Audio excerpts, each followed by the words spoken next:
주신 하나님의 말씀은 사무엘하 11장 1절부터 13절 말씀입니다. 우리 함께 읽도록 하겠습니다. 그 다음에 봄에 왕들이 출전하는 때가 되자 다윗은 요압에게 자기의 부하들과 온 이스라엘의 군인들을 맡겨서 출전시켰다. 그들은 암몬 사람을 무찌르고 랍바를 포위하였다. 그러나 다윗은 예루살렘에 머물러 있었다. 어느 날 저녁에 다윗은 잠깐 눈을 붙였다가 일어나 왕궁의 옥상에 올라가서 거닐었다. 그때 그는 한 여인이 목욕하는 모습을 옥상에서 내려다보았다. 그 여인은 아주 아름다웠다. 다윗은 신하를 보내서 그 여인이 누구인지 알아보게 하였다. 다녀온 신하가 그 여인은 엘리암의 딸로서 햇사람 우리아의 아내 바세바라고 하였다. 그런데도 다윗은 사람을 보내어서 그 여인을 데려왔다. 바세바가 다윗에게로 오니 다윗은 그 여인과 정을 통하였다. 그 여인은 마침 부정한 몸을 깨끗하게 씻고 난 다음이었다. 그런 다음에 바세바는 다시 자기의 집으로 돌아갔다. 얼마 뒤에 그 여인은 자기가 임신한 것을 알고 다윗에게 사람을 보내서 자기가 임신하였다는 사실을 알렸다. 다윗이 그 소식을 듣고는 요압에게 전가를 보내서 햇사람 우리아를 왕궁으로 보내게 하였다. 요압이 우리아를 다윗에게 보내니 우리아가 다윗에게로 왔다. 다윗은 요압의 안부와 군인들의 안부를 묻고 싸움터의 형편도 물었다. 그런 다음에 다윗은 우리아에게 말하였다. 이제 그대의 집으로 내려가서 목욕을 하고 쉬어라. 우리아가 어전에서 물러가니 왕은 먹을 것을 함께 딸려서 보냈다. 그러나 우리아는 자기 상전의 종들과 함께 대궐 문간에 누워서 자고 자기 집으로는 내려가지 않았다. 다윗은 우리아가 자기 집으로 내려가지 않았다는 말을 듣고 원정길에서 돌아왔는데 왜 집으로 내려가지 않는지를 우리아에게 물었다. 우리아가 다윗에게 대답하였다. 언약궤와 이스라엘과 유다가 모두 장막을 치고 지내며 저의 상관이신 요압 장군과 임금님의 모든 신하가 벌판에서 진을 치고 있습니다. 그런데 어찌 저만 홀로 집으로 돌아가서 먹고 마시고 나의 아내와 잠자리를 같이 할 수가 있겠습니까? 임금님이 확실히 살아계심과 또 임금님의 생명을 걸고 맹세합니다. 그런 일은 제가 하지 않겠습니다. 다윗이 우리아에게 말하였다. 그렇다면 오늘은 날도 저물었으니 여기에서 지내도록 하여라. 그러나 내일은 내가 너를 보내겠다. 그리하여 우리아는 그날 밤을 예루살렘에서 묵었다. 그 다음 날 다윗이 그를 불러다가 자기 앞에서 먹고 마시고 취하게 하였다. 그러나 저녁 때 그는 여전히 왕의 신하들과 함께 잠자리에 들고 자기 집으로는 내려가지 않았다. 아멘. 오늘 우리가 읽은 본문은 우리에게 너무나 잘 알려진 바세바와 다윗의 범죄에 관한 이야기입니다. 다윗의 인생 가운데 가장 추악한 사건을 다루고 있고 하나님께서 다윗의 인생 가운데 가장 큰 질타를 하신 사건을 기록하고 있습니다. 다윗은 이스라엘 왕이 된 이후에 연전연승의 위대한 왕으로서 그 지역을 군림하게 됩니다. 그의 위세와 능력을 의심하는 사람들은 아무도 없었습니다. 그래서 다윗의 나라는 점점 강대해졌습니다. 그 결과 늘 전투에 앞장섰던 다윗은 어느 순간부터 전장에 나가는 것을 주저하게 됩니다. 우리 1절 한번 같이 읽도록 하겠습니다. 그 다음에 봄에 왕들이 출전하는 때가 되자 다윗은 요압에게 자기의 부하들과 온 이스라엘의 군인들을 맡겨서 출전시켰다. 그들은 암몬 사람을 무찌르고 랍바를 포위하였다. 그러나 다윗은 예루살렘에 머물러 있었다. 오늘 1절 말씀을 보니 왕들이 출전하는 때가 왔다고 합니다. 이때는 전쟁의 승패가 결정이 되는 중요한 순간이었습니다. 왕의 출전으로 인해 사기가 하늘을 찌를 수 있고 그 결과 대승으로 이어질 수 있는 순간이었던 것이죠. 그러나 다윗은 이 전쟁에 출전을 하지 않습니다. 왜냐하면 요압 장군과 이스라엘 백성들이 너무나 전쟁을 잘 치르고 있었기 때문입니다. 이스라엘 군대들이 암몬 사람들을 무찔렀을 뿐만 아니라 암몬의 수도였던 랍바를 포위한 상황이라 다윗은 자신이 출전하지 않더라도 큰 승리를 이끌 것이라고 확신했을 것입니다. 그런데 이 생각은 결론적으로 다윗을 씻을 수 없는 죄악의 구렁텅이에 빠뜨리는 최악의 선택이 되고만 합니다. 전쟁을 나가지 않고 예루살렘에 머물렀던 다윗은 어느 날 저녁에 이른 잠을 청하다가 잠이 오지 않아 왕궁을 거닐게 됩니다. 우리 2절에 한번 같이 읽도록 하겠습니다. 어느 날 저녁에 다윗은 잠깐 눈을 붙였다가 일어나 왕궁의 옥상에 올라가서 거닐었다.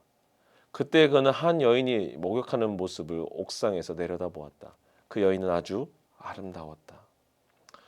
다윗의 범죄의 시작은 그날 저녁부터 이루어진 것입니다. 밧세바가 목욕하는 장면을 본 다윗의 마음속에 죄악이 들어오게 된 것이죠. 사실 다윗은 억울할 수도 있었습니다. 다윗이 밧세바를 흠모했거나 사모했다라는 본문은 등장하지 않습니다. 정말로 다윗은 밧세바에 대한 존재 자체를 몰랐던 것이죠. 처음부터 그녀를 취하겠다는 계획을 가진 것이 아니었다는 것입니다. 그런데 이른 저녁에 왕궁의 옥상을 거닐다가 우연히 다윗의 마음속에 밧세바가 깊숙이 들어오게 된 것입니다. 여러분, 그것은 사랑이 아니었습니다. 그저 다윗의 정욕이었고 죄였습니다. 사실 다윗이 전쟁에 나갔더라면 이 범죄는 성경에 기록되지 않았을 것입니다. 만약 다윗이 과거 사울 왕과의 전쟁 때와 같이 열세에 몰리는 상황이었다면 더더욱 예루살렘 도성을 거니는 여유조차 없었을 것입니다. 평소에 다윗이라면 그늘 전장에 있었을 것이고 그곳에서 부하들과 함께 생사고락을 함께 했을 것입니다. 그러나 사람은 참 간사하게도 조금만 상황이 풀리면 이와 같은 실수를 하게 됩니다. 경험이 쌓이고 연전연승을 하면서 승승장구를 하게 되자 그 겸손했던 그 다윗이 교만해진 것입니다. 다윗은 전투의 보고를 받고 나서 암몬의 수도 라빠가 포위되었다는 이야기를 듣고 나자 자신이 가지 않아도 승리하겠구나라고 생각했습니다. 그래서 이런 오판을 해버린 것입니다. 여러분, 사람의 초심은 늘 이렇게 변하게 됩니다. 경험이 많다는 것은 때로는 장점일 수 있으나 이와 같이 크나큰 실수를 저지를 수 있는 치명적인 단점이 될 수 있다는 것이죠. 우리는 불과 지난주 사무엘하 5장만 보더라도 하나님께 질문하며 뜻을 구했던 다윗을 보았습니다. 그때 다윗은 블레셋과의 전투에서 하나님께 철저히 물어가며 전략을 행했고 승리를 이끌었는데 하나님께 온전히 의지했습니다. 그게 진짜 다윗의 모습이었습니다.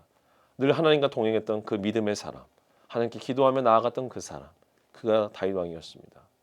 그러나 오늘 본문의 다윗의 모습은 그때와는 전혀 다른 사람이 되어버린 것입니다. 다른 사람의 아내를 취하고 범죄하려는 왕의 모습, 추악한 왕의 모습으로 변해버린 것입니다. 그가 밧세바를 보고 나서 범죄를 저지르기까지는 그리 오래 걸리지 않았습니다. 우리 3절과 4절 같이 읽도록 하겠습니다. 다윗은 신하를 보내서 그 여인이 누구인지 알아보게 하였다. 다녀온 신하가 그 여인은 엘리암의 딸로서 햇사람 우리아의 아내 밧세바라고 하였다. 그런데도 다윗은 사람을 보내어서 그 여인을 데려왔다. 밧세바가 다윗에게로 오니 다윗은 그 여인과 정을 통하였다. 그 여인은 마침 부정한 몸을 깨끗하게 씻고 난 다음이었다. 그런 다음에 밧세바는 다시 자기의 집으로 돌아갔다. 다윗이 신하를 보내 그 여인이 누구인지 확인합니다. 신하는 햇사람 우리아의 아내라고 분명하게 말해주었습니다. 만약 우리가 알고 있던 다윗이었다면 그는 여기서 멈추어야 했습니다. 관심을 가지는 것, 궁금해하는 것은 마음스러워지는 죄이기 때문에 그때라도 주님께 나아가 전심으로 회개한다면 그는 용서받을 수 있었습니다. 그러나 그는 여기서 더 나아갑니다. 자신의 부하의 아내를 자신의 침소로 데려온 것이죠. 그리고 이곳에서 다윗은 씻을 수 없는 범죄를 저지르게 됩니다. 우리는 여기서 죄의 점진성을 확인할 수 있습니다. 다윗이 전쟁에 나가지 않고 스스로 승리할 거라는 그 교만과 오판이 그를 예루살렘에 머물게 했습니다. 그리고 그 순간에 여인을 바라보게 되었습니다. 자신의 눈과 마음을 그녀에게 빼앗겨버린 다윗은 호기심에 이끌려 그녀를 알아보게 합니다. 그리고 그 호기심이 결국에는 죄악의 실행으로 이어지는 끔찍한 결과를 낳았습니다. 사랑하는 우리 성도 여러분, 죄는 처음부터 우리에게 강력하게 다가오지 않습니다. 우리 마음에 하나님의 말씀이 살아 숨쉬고 있고 은혜의 샘이 가득 채워져 있을 때는 어떤 죄의 유혹이 다가와도 우리는 거뜬히 이겨낼 수 있습니다. 그런데 시간이 지남으로 하나님과 동행하는 시간이 길어지고 반복적인 일상의 되풀이 될 때 우리의 마음에는 서서히 그런 여유가 찾아오게 됩니다. 그전에는 어떤 상황이 오더라도 하나님께 나아가 기도했던 내가 있었다면 이제는 이 정도는 기도하지 않아도 내가 결정해도 괜찮을 거라는 생각이 들기 시작합니다. 그리고 이런 결정들의 결과가 꽤 나쁘지 않습니다. 그러다 보니 점점 더 나의 선택을 따르게 되고 어느샌가 나는 기도하지 않아도 충분히 살아갈 수 있다는 그 교만한 생각을 하게 되는 것입니다. 여기까지 보면 참 이렇게도 살아갈 수 있고 나쁘지 않다고 생각할 수 있겠습니다만은 이런 일이 지속되는 어느 순간 그 죄가 나를 무너뜨리는 순간이 찾아온다는 것입니다. 오늘 다윗과 같이 무방비 상태로 거닐고 있을 때 사단이 죄악의 씨앗을 마음에 뿌렸다는 것이죠. 여러분, 유혹이 만약 유혹이라고 눈에 보인다면 누가 그 유혹에 넘어지겠습니까? 그럴싸하고 전혀 아닌 것 같이 다가오지만 결국에는 그것이 사단의 유혹이었음을 우리는 죄의 늪에 빠질 때 깨닫게 되는 것입니다. 다윗 역시 죄의 늪에 빠지게 되었습니다. 밧세바와 동침을 하고 나서 그는 깨달았습니다. 잠깐의 쾌락이었지만 이것이 죄였음을 알게 된 것이죠. 그런데 참 안타깝게도 아무런 일이 일어나지 않았으면 좋았을 텐데 동침 이후에 밧세바가 임신을 하게 됩니다. 여러분, 남편 우리는 지금 전쟁에 나가 있습니다. 그런데 아내가 임신을 하게 된다면 누가 봐도 밧세바의 외도를 의심할 수밖에 없지 않겠습니까? 그럼 결국 다윗의 죄악이 온 천하에 드러나게 되는 것이죠. 다윗은 자신의 죄를 감추기 위해 우리아를 예루살렘에 들어오게 합니다. 그리고 알리바이를 만들기 위해서 우리아에게 아내와 함께 집에서 쉬라고 잠자리를 하라고 명령을 합니다. 다윗의 생각으로는 우리아가 집에 들어가 아내와 동침하면 자신이 지었던 죄악은 아무도 모르고 감춰질 것이라고 생각했습니다. 그러나 우리아는 그런 다윗의 생각과는 전혀 다르게 행동을 합니다. 우리 함께 8절과 9절을 읽도록 하겠습니다. 그런 다음에 다윗은 우리아에게 말하였다. 이제 그대의 집으로 내려가서 목욕을 하고 쉬어라. 우리아가 어전에서 물러가니 왕은 먹을 것을 함께 딸려서 보냈다. 그러나 우리아는 자기 상전의 종들과 함께 대궐 문간에 누워서 자고 자기 집으로는 내려가지 않았다. 우리아는 다윗의 명령대로 집에 들어가지 않았습니다. 그는 종들과 함께 문 앞에서 전투복을 입은 채로 씻지도 않은 채로 누워서 잡니다. 그럼 우리아를 불러다가 다윗은 그에게 이유를 묻습니다. 왜 집에 들어가서 쉬지 않느냐? 그러자 그가 이렇게 대답합니다. 11절입니다. 우리아가 다윗에게 대답하였다. 언약궤와 이스라엘과 유다가 모두 장막을 치고 지내며 저희 상관이신 요압 장군과 임금님의 모든 신하가 벌판에서 진을 치고 있습니다. 그런데 어찌 저만 홀로 집으로 돌아가서 먹고 마시고 나의 아내와 잠자리를 같이 할 수 있겠습니까? 임금님이 확실히 살아계심과 또 임금님의 생명을 걸고 맹세합니다. 그런 일은 제가 하지 않겠습니다. 우리아가 고백합니다. 언약궤와 이스라엘이 모든 진을 치고 싸우고 있는데 어떻게 저 혼자 집으로 돌아가서 쉴 수 있겠습니까? 임금님이 확실히 살아계심과 생명을 걸고 맹세합니다. 그런 일은 제가 절대 하지 않겠습니다. 여러분, 우리아는 정말 충신이었습니다. 그의 마음속에는 조금도 불신과 불충은 없었습니다. 진정한 장수였고 훌륭한 부하였던 것이죠. 하나님께서는 우리아의 고백을 통해 다윗이 깨닫길 원하셨습니다. 왜냐하면 오늘 우리아가 고백했던 이 고백은 다윗이 과거 하나님을 의지하면서 나아갔을 때 했던 고백과 매우 비슷하기 때문입니다. 사무엘하 26장 10절에서 이렇게 이야기를 합니다. 다윗이 말을 계속하였다. 주님께서 확실히 살아계심을 두고 말하지만. 우리아가 임금님의 살아계심을 두고 맹세하는 장면은 다윗이 주님의 살아계심을 두고 맹세하는 장면과 동일하게 오버랩이 됩니다. 즉 하나님께서는 다윗에게 우리아를 통해 자신의 젊은 시절을 보게 하신 것입니다. 우리아는 젊은 시절 다윗과 같은 모습이었습니다. 다윗이 언약궤를 사랑했고 그의 백성을 사랑했듯이 우리아도 언약궤를 사랑했고 백성들, 동료들을 사랑했던 것이죠. 결국 우리아는 다윗의 젊은 날의 모습이었습니다. 하나님께서는 우리아를 통해서 다윗이 뉘우치고 깨닫기를 원하셨습니다. 그러나 그런 의도와는 다르게 다윗은 자신의 죄를 깨닫기는커녕 더 끔찍한 죄를 저지르게 됩니다. 우리 사랑하는 성도 여러분, 오늘 우리가 읽은 말씀을 통해 우리의 삶을 되돌아보길 원합니다. 내 안에 자리 잡고 있는 이 죄가 뿌리를 내려 점점 자라지 않도록 우리는 주님 앞에 나와서 정직하게 진실되게 회개해야 될 줄 믿습니다. 여러분, 거짓은 거짓을 낳습니다. 그 거짓을 감추기 위한 거짓은 더 큰 거짓을 낳습니다. 우리가 생각하기에 이 정도의 죄는 감출 수 있을 것이라 생각하지만 하나님은 그런 죄조차도 용납하지 않으십니다.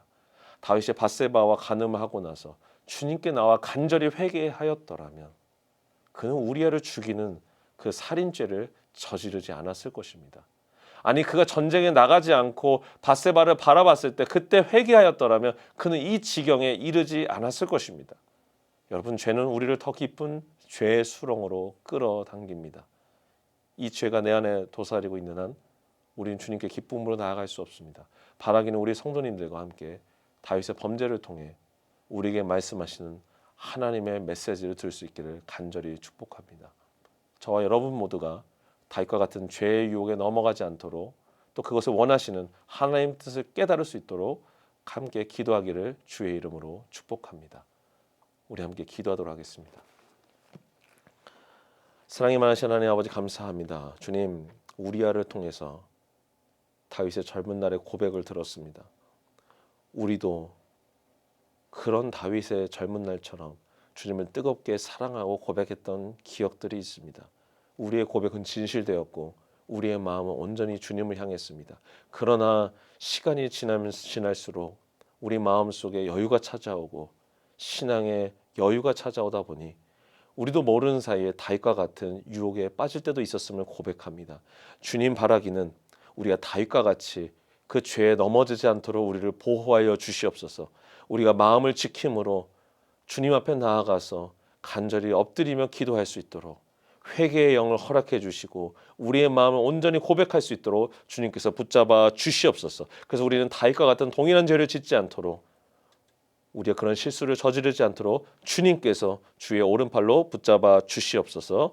주님께서 오늘 하루 붙잡아 주시고 함께할 줄 믿사오며 사랑이 많으신 예수 그리스도의 이름으로 기도합니다.